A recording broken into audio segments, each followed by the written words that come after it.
The defense began building their case in the sentencing hearing for Austin Thompson. They are trying to convince the judge that the teen who pled guilty to killing 5 people in the Headingham neighborhood deserves a chance for parole. Thompson's attorneys say side effects of a prescribed acne medication contributed to his actions. WRAL's Megan Cloherty is joining me now. She has continued to monitor this hearing. And by the way, if you've been watching these, remember you can like and subscribe to the WRAL YouTube channel to follow more of our coverage of this case and make sure you don't miss anything.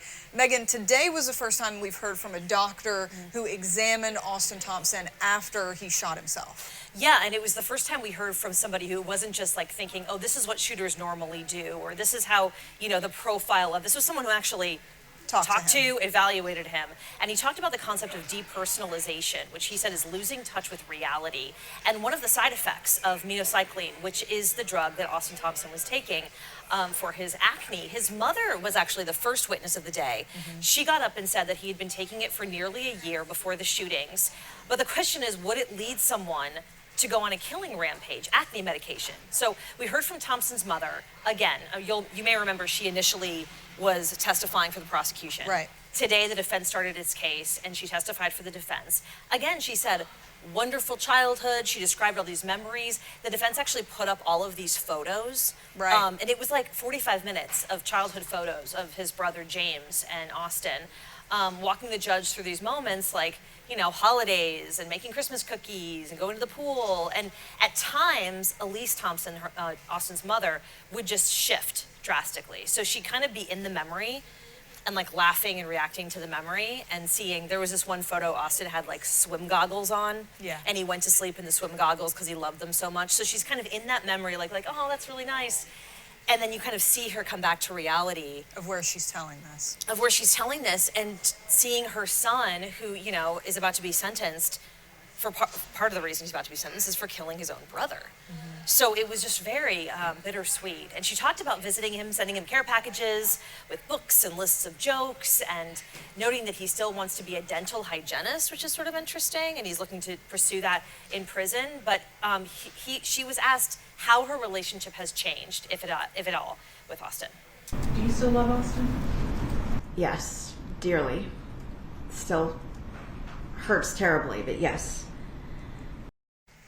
It is really stunning to watch this and just see the situation that she and her ex-husband are now in after the loss of their son and dealing with this with their other son. Elise Thompson testified that she never noticed Austin had any mood changes while being on this minocycline for his acne. His brother also was on the same drug. So, you know, if we're going with this argument that may have contributed, right, why would he have had such an adverse reaction? Why wouldn't his brother have had a similar one? Well, it made me think of, you know, when you hear this pharmaceutical, you know, all of the different side effects that you could have, and it's just a laundry list of all these things. Usually they're very, very, very, very, very rare.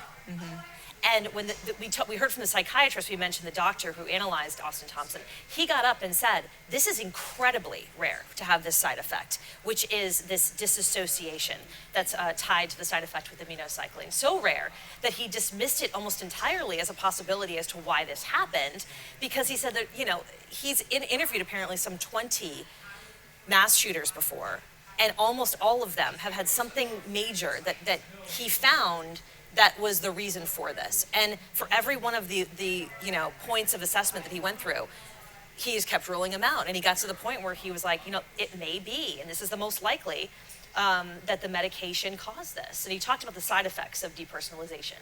The example probably a lot of people have heard of is with Ambien.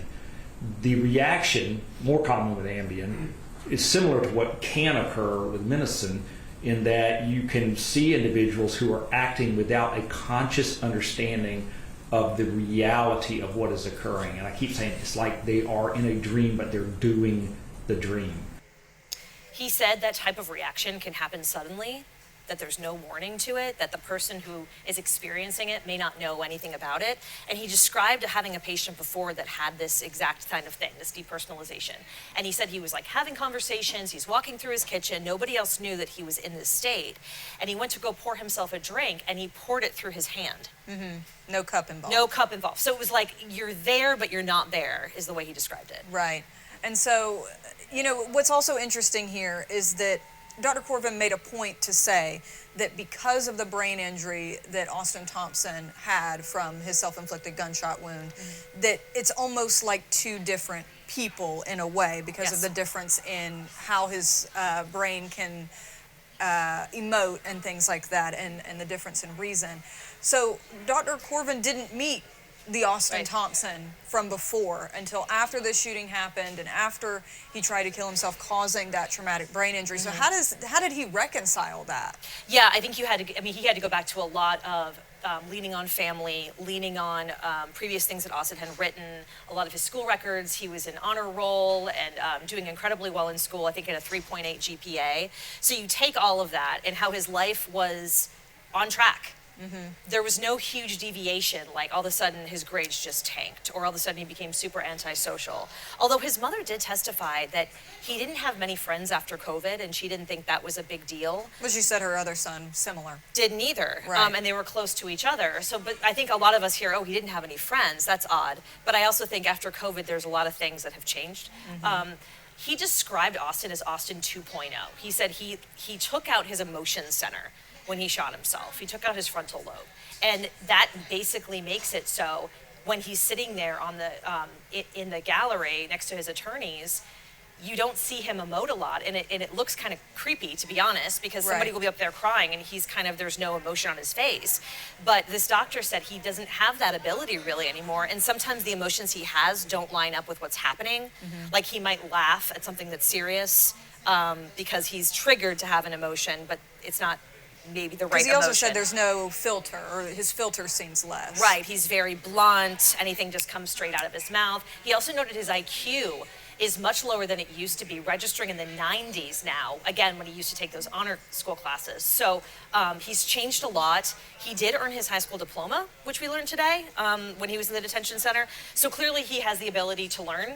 He has the ability to remember some things, but that idea of memory kept coming up a lot.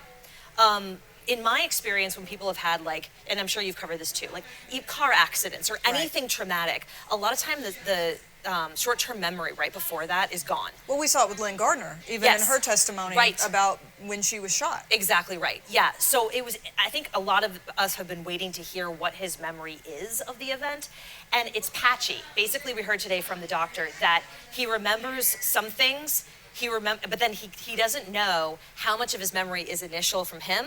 Right. Or it's from conversations with his parents or seeing TV or coverage online. And that's just human nature, so sort of fill in those holes. So the doctor also poked holes in that note that we talked about a few days ago. Yeah, and this was something that was a big point for the prosecutors, that it sort of gave a clear, in their view, reasoning for some things. Yeah, it almost kind of was like, okay, well, here's the motive. And in this note, you might recall, he said, I hate humans, they're causing destruction to the earth, I'm paraphrasing, but it was an environmental reason. And then he said the reason he killed his brother was because he was going to get in his way. And Dr. Corvin says after, studying the Austin 1.0 and meeting the Austin 2.0, that doesn't line up with who he is. He said that's technically, yes, that's a reason, but that doesn't seem to be a reason that Austin cared at all about. Which he says speaks to that dreamlike, disassociated state. Like he's having a dream and he's writing this note out, and he has a mixed memory of, did he write the note or did he see the note on TV? So there's a lot of parts of this note. There are misspellings. Yeah. This is a really smart kid. It was a really smart kid. So, you're writing something fast, you can misspell something. But he was kind of looking into these inconsistencies that were in the note that would maybe, make someone think that wasn't Austin. That wasn't the true Austin. That was what he was trying to say. And again, the focus here isn't whether Austin did these things, whether he deserves to be sentenced for it. It's about whether he has a chance or not at parole. Right. I mean, I think his memory is he doesn't know that he did it. He doesn't know why he did it, but he accepts that he did it. That's what we heard from the doctor today. And yeah, the judge is just deciding, is he redeemable is the word they use. Can he be, come back to society and be a functioning member? And, even if he gets parole, he's likely going to get multiple life sentences for these crimes that he's committed. So in the real world, the question of, is he going to be walking out on the street? Very unlikely. But it's the idea of, is he a redeemable? And that's what the judge has to decide. Right. And we'll continue to see how that develops as the defense builds their case this week. Thank you for your continued reporting on this, Megan. And thank you for joining us. We'll continue our live stream of these court proceedings when court resumes tomorrow, and you can find that right here on this YouTube page. And we will be back also at the end of each day of court to discuss the case and what went on that day. Again, be sure to like and subscribe on the WRAL YouTube page to make sure you don't miss our coverage of this case.